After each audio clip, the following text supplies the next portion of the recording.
જય સ્વામિનારાયણ વિદ્યાર્થી મિત્રો, કેમ છો? મજામાં છો ને? ચાલો, દરેક વિદ્યાર્થી મિત્રો તૈયાર થઈ ગયા છો ને? દરેક વિદ્યાર્થી મિત્રોએ પાઠ્યપુસ્તક, નોટ, પેન લઈ લીધા છે ને? તો ચાલો, ધોરણ 7 સામાજિક વિજ્ઞાન પાઠ 8. આજે આપણે પાઠ 8માં 18મી સદીના રાજકીય શાસકો વિશે વિદ્યાર્થી મિત્રો અભ્યાસ કરવાના છે. અને એમાં પણ મુઘલ વંશના જે અંતિમ શાસકો થઈ ગયા છે એના વિશે પણ સાથે સાથે આપણે અભ્યાસ કરીશું.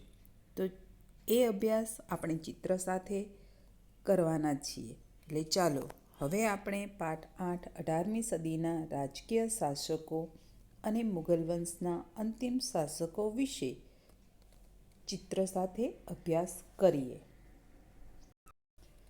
મુઘલ વંશના અંતિમ શાસકો વિશે જોઈએ તો મુઘલ સામ્રાજ્યની સ્થાપના ભારતમાં બાબરે કરી હતી. અહીં વિદ્યાર્થી મિત્રો તમે નકશો જોઈ શકો છો અને એ નકશામાં ભારતમાં તે સમયે વ્યાપેલા મુઘલ સામ્રાજ્યનો ખ્યાલ તમને આવશે. અને ભારતમાં એ સમયે અસ્તિત્વ ધરાવતા રાજ્યો અને મુઘલ શાસકો વિશે પણ તમે અહીં જોઈ શકો છો. વિદ્યાર્થી મિત્રો, આવો નકશો તમને તમારા પાઠ્યપુસ્તકમાં પેજ નંબર 46 ઉપર પણ આપેલો છે. ભારતમાં વ્યાપેલા મુઘલ સામ્રાજ્યમાં મુઘલ વંશના શાસકોમાં જોઈએ તો હુમાયુ, અકબર, જહાંગીર, શાહજહાં, ઔરંગઝેબ વગેરે જેવા મહાન સમ્રાટો મુઘલ સામ્રાજ્યમાં થઈ ગયા. ભારતમાં 18મી સદી દરમિયાન અનેક રાજકીય ઉથલપાથલ મચી જવા પામી હતી. એટલે કે અનેક રાજકીય પરિવર્તનો આવ્યા હતા. 18મી સદીની શરૂઆતમાં એટલે કે ઈસવીસન 1707માં ઔરંગઝેબનું અવસાન થયું. ઔરંગઝેબના અવસાન બાદ ભારત નાના નાના રાજ્યોમાં વહેંચાઈ ગયું. ઔરંગઝેબના અવસાન બાદ આવેલા જે બીજા શાસકો હતા એ એમની નિર્બળતાને કારણે મુઘલ સામ્રાજ્યના પતનનો તેમનાથી પ્રારંભ થયો.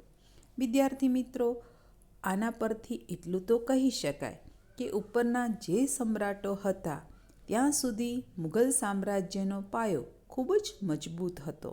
એટલે કે ઔરંગઝેબના મૃત્યુ બાદ ભારતમાં ધીમે ધીમે મુઘલ સામ્રાજ્યની પતનની શરૂઆત થઈ હતી. હવે વિદ્યાર્થી મિત્રો, આપણે જે મુદ્દા પર અભ્યાસ કરવાનો છે એ છે મુઘલ વંશના અંતિમ શાસકો વિશે જોઈએ તો એટલે કે ઔરંગઝેબના મૃત્યુ બાદ આવેલા મુઘલ શાસકો વિશે અભ્યાસ કરીએ તો મુઘલ વંશના અંતિમ શાસકોમાં બહાદુર શાહ, જહાંદર શાહ, ફર્રુખસિયર, અહમદ શાહ, શાહ આલમ અને સિરાજ ઉદ્દૌલા જેવા શાસકોનો સમાવેશ થાય છે. ઔરંગઝેબના અવસાન થયા બાદ બહાદુર શાહ સુલતાન બની ગાદીએ આવ્યો. આ સમ્રાટે ખૂબ જ સુમેળભરા સંબંધો વિકસાવ્યા. તેઓ તેમના શાસનકાળ દરમિયાન તમામને સાથે લઈ અને વ્યવસ્થિત વહીવટ ચલાવતા. તેમાં રાજપૂત અને મરાઠા રાજ્યો સાથે તેમણે શાંતિભર્યા સંબંધો સ્થાપ્યા. મરાઠાઓ વચ્ચે વારસાના વિગ્રહ પણ કરાવ્યો. પરંતુ તેના શાસનકાળ દરમિયાન ગુરુ ગોવિંદસિંહના મૃત્યુ બાદ શીખ સરદાર બંદા બહાદુરે મુઘલ સામ્રાજ્ય સામે વિદ્રોહ કર્યો. ત્યારબાદ થોડાક જ સમયગાળામાં એટલે કે ઈસવીસન 1712માં બહાદુર શાહનું અવસાન થયું. બહાદુર શાહનું અવસાન થતાં જહાંગીર શાહે મુઘલ સામ્રાજ્યની ધુરા સંભાળી. પરંતુ અંદરોઅંદરના મતભેદો અને કૂટનીતિઓને કારણે અને રાજગાદી પામવાની હોડમાં જ ઈસવીસન 1713માં જહાંગીર શાહને પણ ગાદી પરથી હટાવીને ફરુખ ખસિયર નામના સુલતાન ગાદી પર બેઠો. ફરુખ ખસિયરને પણ લાંબો સમય સુધી શાસન કરવાનું ન મળ્યું અને તેના સમયમાં સૈયદ બંધુ તરીકે ઓળખાતા બે ભાઈઓ મુઘલ સામ્રાજ્યમાં ઘણું વર્ચસ્વ ધરાવતા હતા. તેમણે આ સમ્રાટને ગાદી પરથી ઉઠાવી મહમ્મદ શાહને બાદશાહ બનાવ્યો. મહમ્મદ શાહે લાંબા સમય સુધી શાસન સંભાળ્યું, પરંતુ 1739માં ઈરાનના નાદિર શાહનું ભારત પર આક્રમણ થયું અને આ આક્રમણે મુઘલ સામ્રાજ્યના પાયા હચમચાવી દીધા અને મુઘલ સામ્રાજ્યને તેનાથી મોટો ફટકો પડ્યો. ઈસવીસન 1759માં ગાદી પર આવેલા શાહ આલમ બીજાને અંગ્રેજોએ બક્સરના યુદ્ધમાં હરાવ્યો અને મુઘલ સમ્રાટ શાહ આલમ બીજાને કંપનીનો પેન્શનર બનાવી દીધો. એટલે કે તેણે બ્રિટિશ કંપનીની શરણાગતિ સ્વીકારી એમ કહી શકાય. તો વિદ્યાર્થી મિત્રો, અહીં 18મી સદીની શરૂઆતથી મધ્ય ભાગ દરમિયાન વિદેશી આક્રમણોની શરૂઆત થઈ હતી અને આ આક્રમણકારોનો ભોગ મુઘલ સામ્રાજ્ય પણ બન્યું હતું એમ કહી શકાય. હવે આપણે વાત કરીએ બંગાળની. બંગાળ મુઘલ શાસન દરમિયાન મુઘલ સામ્રાજ્યનો એક ભાગ હતું.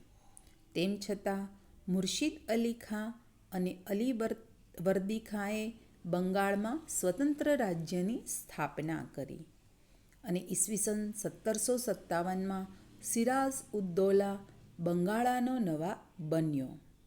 ઈસ્ટ ઇન્ડિયા કંપની અને બંગાળના નવાબ વચ્ચે ઈસવીસન 1757માં પ્લાસીનું યુદ્ધ થયું અને આ યુદ્ધમાં બ્રિટિશ ઈસ્ટ ઇન્ડિયા કંપનીની જીત થઈ. તેથી બંગાળમાં ઈસ્ટ ઇન્ડિયા કંપનીનું શાસન સ્થપાયું અને બંગાળના નવાબના શાસકોનો અંત આવ્યો. એટલે કે ઈસ્ટ ઇન્ડિયા કંપની જે અંગ્રેજોની હતી એમની સાથે સિરાજ ઉદ-દૌલાનું 1757માં પ્લાસીનું યુદ્ધ થયું અને આ યુદ્ધમાં સિરાજ ઉદ-દૌલાની હાર થઈ અને બંગાળા ઉપર ઈસ્ટ ઇન્ડિયા કંપનીની જીત થઈ અને તેમનું શાસન સ્થપાયું. એ તમે અગાઉ પણ વિદ્યાર્થી મિત્રો આપણે પ્લાસીના યુદ્ધ વિશે તમે 8મા ધોરણમાં આવશો ત્યારે તમે એનો અભ્યાસ કરશો.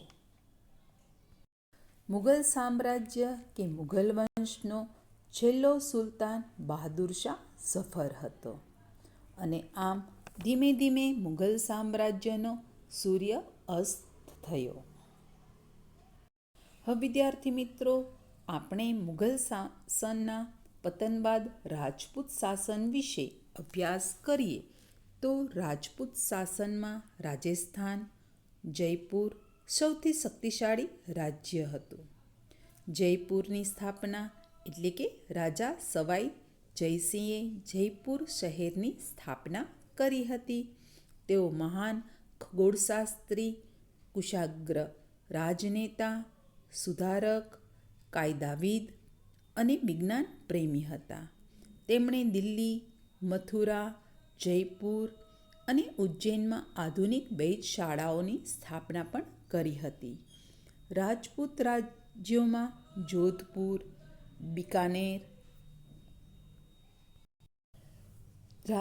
રાજ્યોમાં જોધપુર, બિકાનેર, કોટા, મેવાડ, બુંદી અને સિરોહી અગત્યના હતા. આમ રાજપૂત શાસનનો દબદબો શરૂ થયો. વિદ્યાર્થી મિત્રો, 18મી સદી દરમિયાન મુઘલ સામ્રાજ્ય, ત્યારબાદ રાજપૂત શાસનના આ બધા વિશે તમે અભ્યાસ કર્યો. તો વિદ્યાર્થી મિત્રો, આજે આપણે 18મી સદીના રાજકીય શાસકોમાં મુઘલ વંશની જેમણે સ્થાપના કરી હતી એવા બાબર વિશે પણ અભ્યાસ કર્યો અને મુઘલ વંશના જે અંતિમ શાસકો થઈ ગયા છે એના વિશે પણ વિદ્યાર્થી મિત્રો અભ્યાસ કર્યા. સાથે સાથે બંગાળ વિશે અને મુઘલ સામ્રાજ્ય બાદ ભારતમાં રાજપૂત શાસનનો કેવી રીતે ઉદય થયો એ વિશે પણ વિદ્યાર્થી મિત્રો આજે આપણે અભ્યાસ કર્યો. વિદ્યાર્થી મિત્રો, અહીં આ ટોપિક આપણે પૂરો કરીએ છીએ. હવે આપણે આગળ જ્યારે બીજા પીરિયડમાં 18મી સદીના રાજકીય શાસકોમાં શીખ સામ્રાજ્ય વિશે અભ્યાસ કરીશું, એ પણ બીજા પીરિયડમાં. જય સ્વામિનારાયણ વિદ્યાર્થી મિત્રો.